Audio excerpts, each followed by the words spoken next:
তো বন্ধুরা, দীঘা থেকে ফেরার পথে ঘুগনি কাকু উঠেছিল। দীঘা টু হাওড়া রুটে মেচেদাতে এনাকে পাওয়া যায়, ওই সাইডেই পাওয়া যায়। তো খুবই সুন্দর দেখলাম, একদম পরিষ্কার, কালারটাও দারুণ ঘুগনির। তো অনেক ন্যাচারালি মনে হলো, তো নিয়েছি আমি একটা ঘুগনি। তো 20 টাকা, বাটির দাম 20 টাকা। তো দেখো ঘুগনিটা দেখো, দারুণ ঘুগনি দিয়েছে, তার সঙ্গে একটু চাটনি দিয়েছে, স্যালাড দিয়েছে আর বিট নুন দিয়েছে।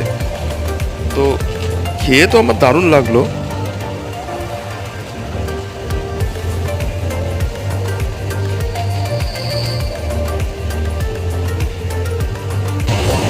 দারুণ দারুণ।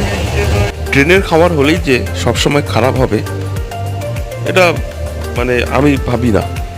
তো ভালো মন্দ বেছেই সব কিছু করতে হয়। তো আমার ভালো লেগেছে, আমি খেয়েছি।